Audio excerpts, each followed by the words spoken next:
Hey there, hi there, ho there. I'm in a bad mood and I'm just going to let you know right now. Yesterday I'm sitting down in the lobby of this dump that we call an office building.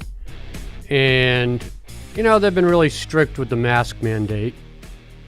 If you walk outside to the bathroom, you can't do so without wearing a mask, no matter if you're by yourself or not. That's the mandate of the office building, which is just this little 2-floor industrial building of the 1930s or whenever it was built with lead pipes, I'm sure. So I'm sitting outside waiting for the show to finish producing. We have a door sign that says show in progress. Minding my own business, and this woman who probably is the wife of the landlord, who I've never seen before, who was yelling at everybody in her office, walks down the hallway, looks at me without my mask on and says, "Please put your mask on." So I did. And then as she was walking by again and looked at me to make sure it was on, I said, "You know, I'm fully vaccinated." She goes, "Well, then put your badge on." Exactly that tone, exactly that instruction. Put my badge on. What does that sound like to you when somebody talks to you to put a badge on that identifies you as a certain individual of a certain status so that they can recognize you as such with a badge on? I think back, as many people mentioned to me when I brought up this very disturbing authoritarian fascist type of attitude, neo-Nazi. Oh yes, the Nazis, they asked the Jews to wear a star badge so that they could be identified by the white Nazi supremacists. And that's exactly how this woman's acting. And that's how people have acted in this country, who have felt bigger, more important, self-righteous. I'm the landlord, you will do what I say. I'm the private business owner. As one business owner said, we can do whatever we want and we can tell you what to do whenever we want and how to do it.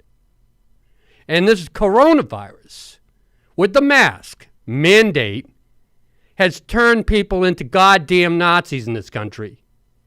So take a look at Americans and how we can turn into the very evil, the very authoritarianism that we've seen in our lifetime in history. We're not immune from it. And there's one thing this COVID virus has proven is that the worst can come out in Americans as well as the best. That's all I have to say about it. Except that we have an authoritarian for a governor in the state of Oregon who is also dictating to us about mask mandates still.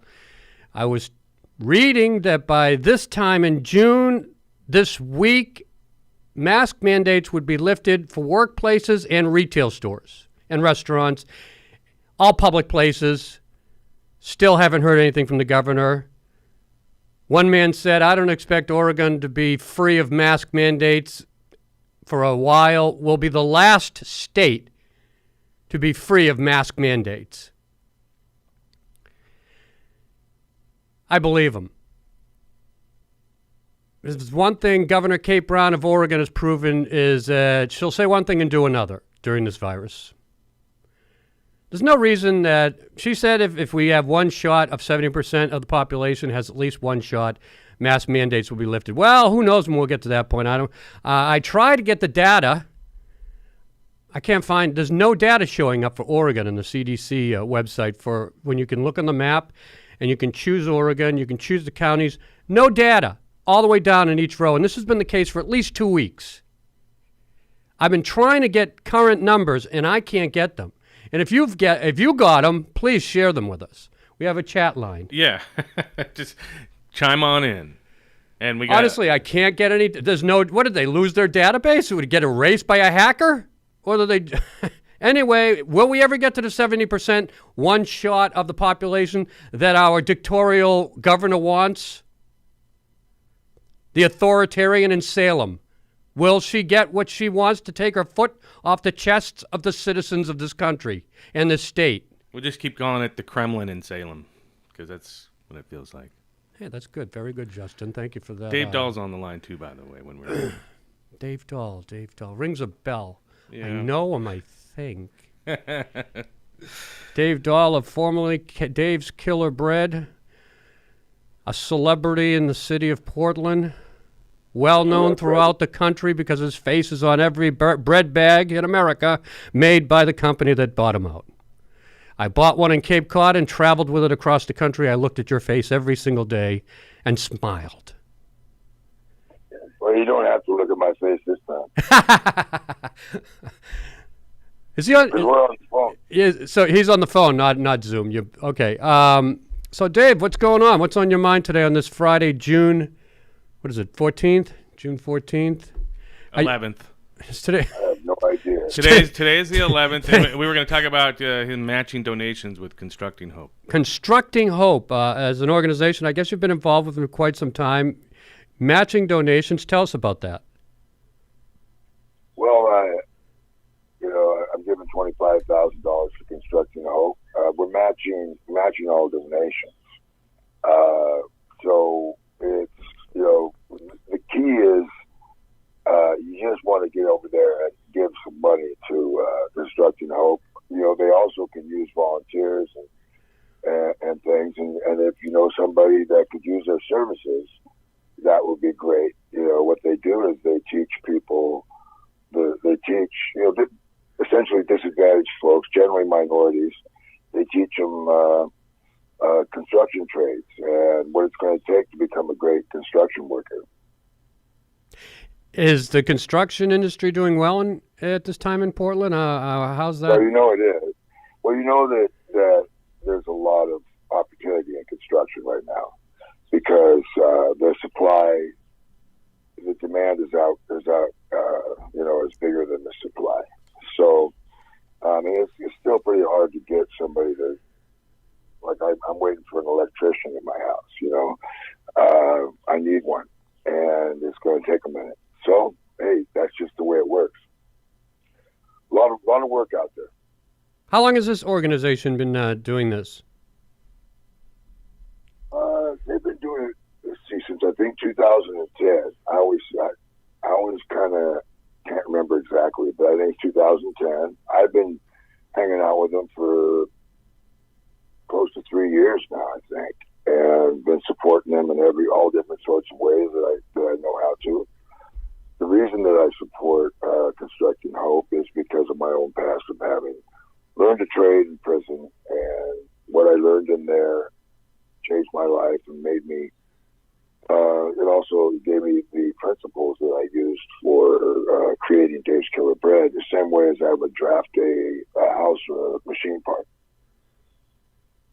You mentioned that you work with minorities mostly. Why is that?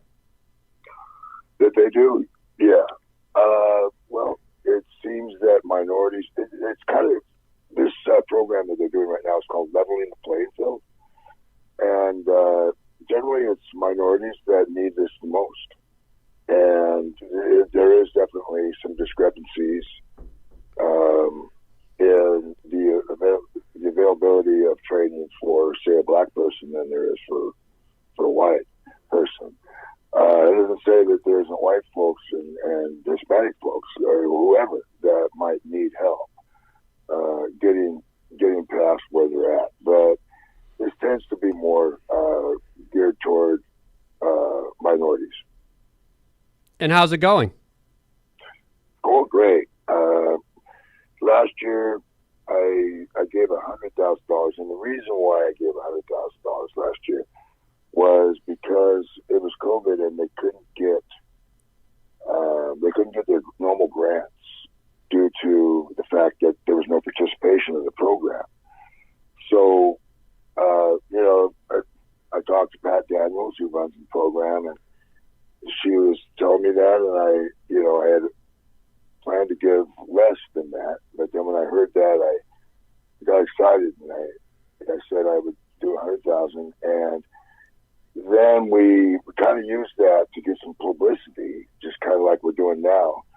And they were able to turn that $100,000 into $280,000, which really made a huge difference, right? They always operate on a very lean budget. They don't do, they don't get paid as much as most charities pay themselves. I think they should get paid more than they do, and but they do. They operate lean, and they work very hard and accomplish a lot for these guys and gals, right, girls. So then this year, they kind of have a modest goal of $300,000, but I'm only starting with 25, and I think that a lot of other folks will be inspired to give as well. Yes, that sounds like an excellent organization, and good contributions will help from generous people. If they want to give money to the organization, what can they do? Well, they can go to constructinghope.org. Constructinghope.org. That's pretty easy, right? Yeah, constructinghope.org. They can. There's a page called Leveling the Playing Field. There's a Leveling the Playing Field page, and that will give them instructions on different ways they can get involved, including giving money. Excellent. So good to hear that people are out there doing these types of things. You also, I thought, do they do any work with the prisoners that come out, or is that a different organization that you work with? No, a lot of those people that are coming in are ex-cons. That's kind of like the epitome or the target person. Is someone who's an ex-con, really has a hard time getting a job. A lot of times they have a hard time getting a place to live, and they also help with that. So no, this is very much about guys getting out, ladies getting out of prison and such, and it's a transformative experience to learn a trade and start becoming a productive member of society. Fantastic. It's nice to see private organizations doing this. You can only rely on state government and the federal government for so much. They're good at putting people into prison, not so good at helping them when they get out. Or am I being too cynical? Not at all. No, I've always known or felt from the time that I got out of prison and I realized that how my life had changed and how, lucky I'd been to overcome being this 4-time loser that I was. And I always knew that it was the private sector that was going to make the difference, not the public sector. People don't want to give their money to the government. They want to give their money to something that they believe in. Yes, very much so. All right, Dave. Well, thank you for joining me today to talk about Constructing Hope, and hopefully we can get some response from this interview to generate revenue for it to help people who need the help. I'll talk to you later. Yeah, I'll share your podcast. All right, great. Talk to you later. Bye-bye. Take care. Bye-bye. Dave Dahl, formerly of Dave's Killer Bread, the owner, joining me today. Also, we're waiting for his podcast, Against the Grain, which is still in production. Doing good things. Yep, it's almost ready. I got my, by the way, if you haven't noticed, I have this. Is that your badge? That's my badge. That's your badge. Next time this woman or anybody asks me if I'm fully vaccinated, by the way, I told her I am fully vaccinated because wear a badge, which is not required. So I don't know where she came up with that, but I told her it was in the phone. Oh, well, that's good. I have a picture of my vaccination card in my phone. Gotcha. And if anybody really wants to see it, I'll show it to them. But from now on, if anybody asks me, I point to the pin and I say, yeah, that's my badge, the bat pin. That means I'm fully vaccinated. Where's your bat pin? Yeah. The problem today now isn't who's fully vaccinated. The problem is who isn't fully vaccinated. They should worry about themselves. Otherwise, don't worry about me. Piss me off, man. You want to take a little 50 seconds breather? Okay?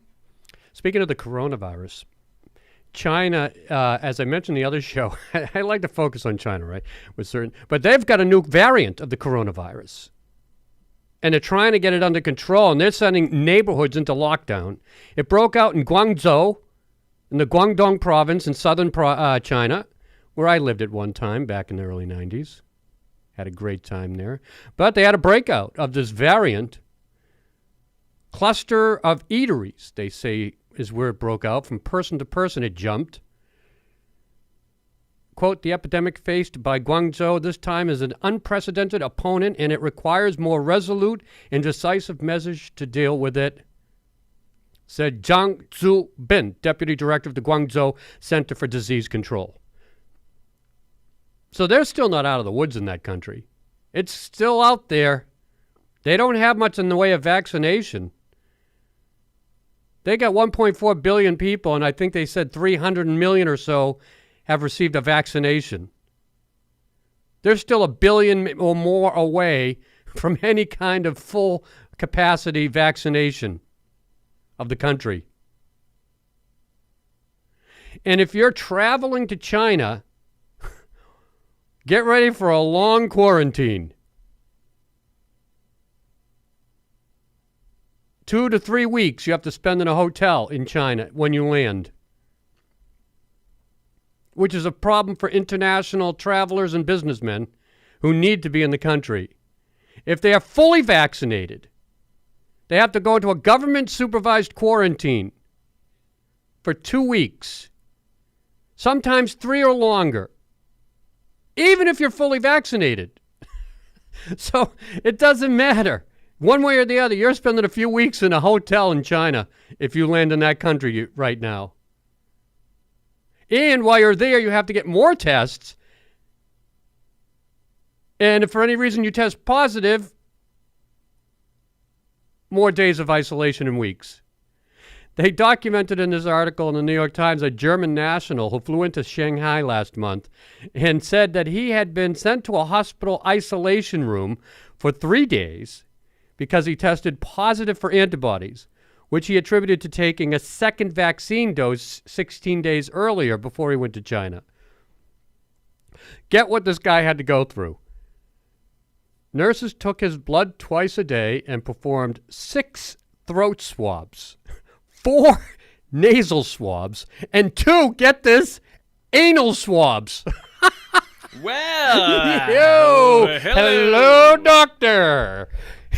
Nice to meet you. Am I safe? Ever serve time? Yeah.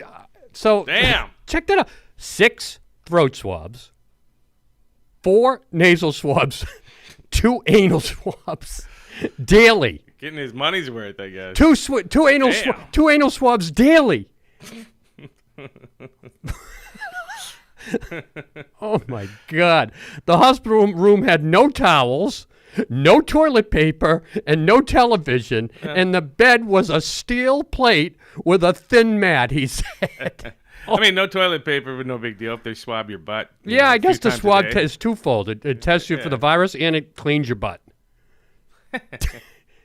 The German said that after consistently testing negative for the virus, he was allowed to spend the remaining 11 days of isolation in a government-supervised quarantine center. Welcome to China. Bend over. Is that at the sign at the airport? Yeah, they used to say, welcome to China. You know, the historic city of Beijing. Now it says, welcome to China, the historic city of Beijing, where we need to do an ass swab. Bend over. Yeah, we'll see you in that room over there. And then do I get a badge? They get a little red flag with a bat on it. But hey, it could be worse, right? Whatever you do, don't travel to China unless it's actually vital to your existence. Like you'll lose your job. What international business would put their employees through this? They're still administering 800 million doses. Almost all of the vaccines require 2 shots in China, which means most of China's 1.4 billion people have not been fully vaccinated. And some remain hesitant to get the shots, Chinese media has reported. Yep, but the virus is still spreading there. I don't know when we're going to be out of this thing fully. I'm going to finish off with one more thing about China. This article in the Wall Street Journal about wildlife that was sold in the Wuhan market where they think it broke out, but now I've been pointing out that the lab is a more likely scenario in Wuhan for the Virology of Institute of the Wuhan Institute of Virology. But more than 47,000 wild animals were sold in the Chinese city of Wuhan in the 2.5 years prior to the confirmed COVID-19 cluster that was found in the marketplace, supposedly. These animals included at least 4 species that scientists say can carry the COVID-19 virus: civets, minks, badgers, and raccoon dogs. Almost all animals were still alive, caged, stacked in poor conditions. A paper that was critical of the situation reported. Out of the University of Oxford in Canada's University of British Columbia, a study of researchers from the China West Normal University in Canada's University of British Columbia. The Canadians doing a little investigative work. Didn't know the Habs were involved. Thank you for this revealing information. 2 of the authors told the Wall Street Journal they had been unable to share their findings with the WHO-led team because the paper had been undergoing peer review for several months. 17 shops they found in Wuhan sold a combined total of 47,381 wild animals from 38 different species, all but 7 of which are protected under Chinese law. So much for protections. But none sold bats or pangolins, the scaly ant-eating mammals that the WHO-led team had identified as potential intermediate hosts. So the 2 animals that the WHO says probably could have been an intermediate host weren't even sold in the market at the time in those 2 years.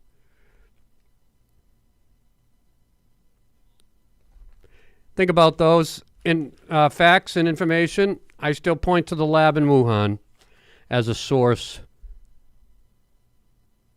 But how about this, China? How about you stop eating wild animals? That would be a nice first step to protecting us from future possible coronavirus outbreaks. And by the way, it'll protect the wild animal species that inhabit this world with us, which would be nice for everybody and the animals They themselves. eat some weird stuff, man. I mean, I guess they're just not happy with pork, chicken, and beef and fish.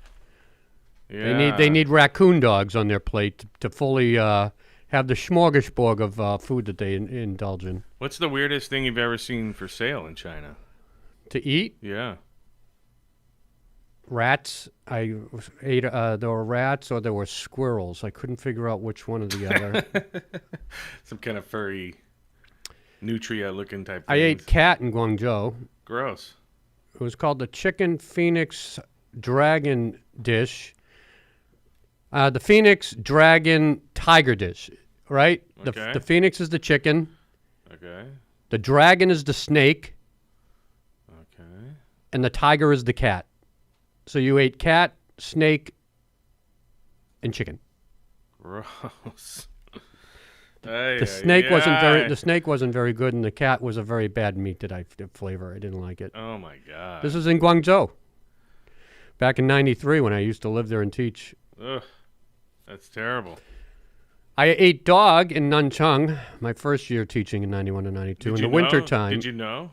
No, they sprung it on me into my German counterpart sitting next to me, an older guy who had been a professor there for some time.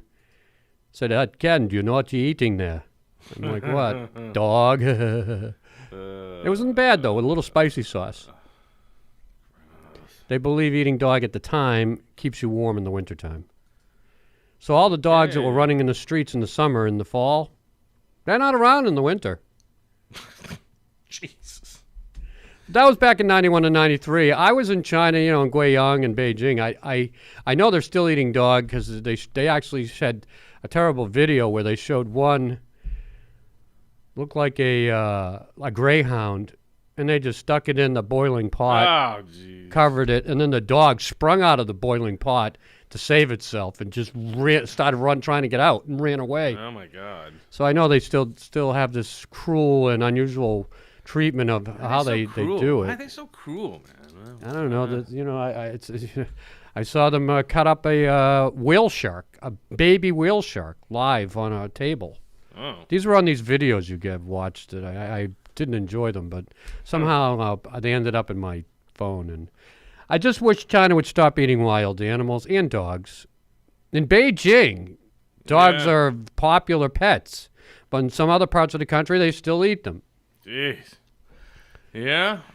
In is it- Guiyang, they're popular pets where I lived, and they cater to them and they coddle them, and they have pet stores, where they groom them. There's grooming stores everywhere. Do you think the eating of the dog, I would like to say, do you think that became a necessity due to maybe food shortages? Yeah, I and- would say and- you're absolutely yeah, correct. There and- was a famine in China, a bad famine in the Long March in the late 60s.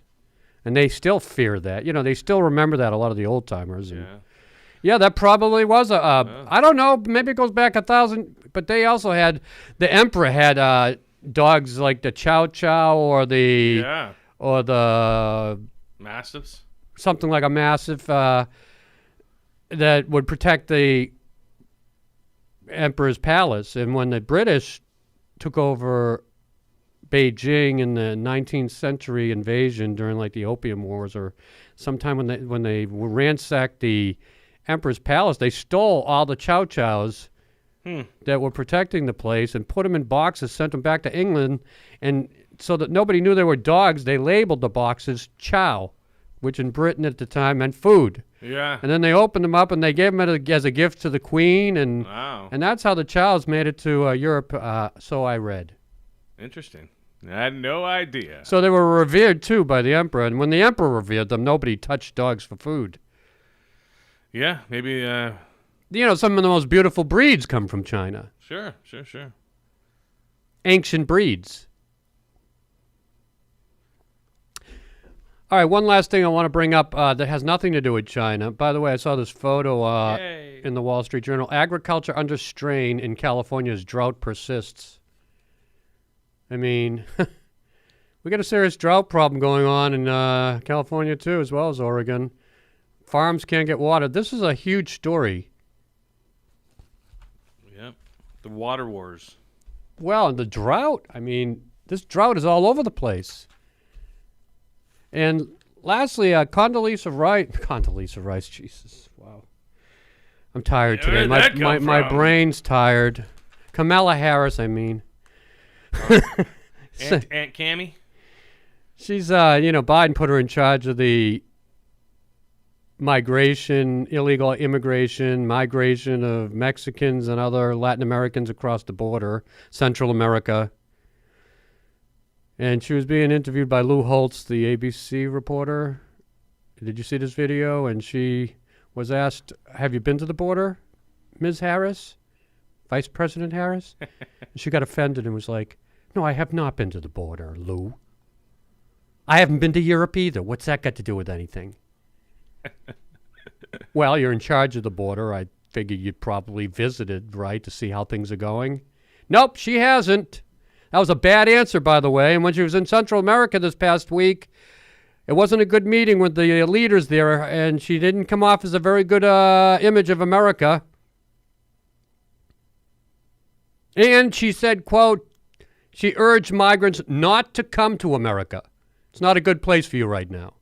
That's a great thing to tell people. Does she understand that a lot of these people that are coming to America under these severe situations and duress are doing so because they fear for their lives? Could you imagine if the former President Donald Trump had said that?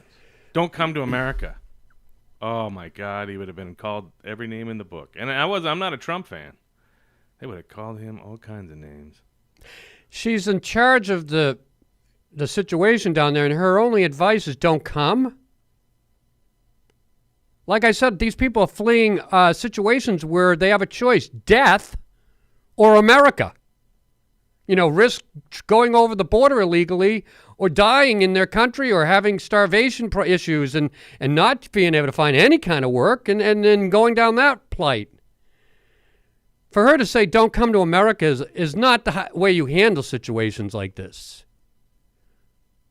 People from Guatemala are in bad situations.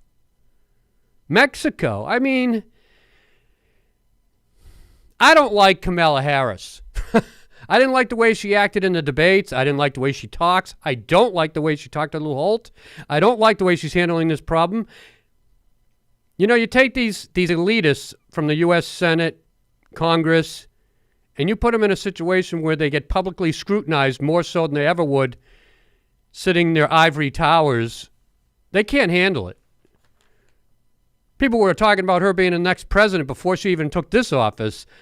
That's the last person I want to see in office is Kamala Harris. She's proven that she's not a good leader and was a bad choice for the vice presidency. She's never been to Europe? Seriously? The vice president of the United States says she's never been to Europe? What do the Europeans think of that comment, I wonder?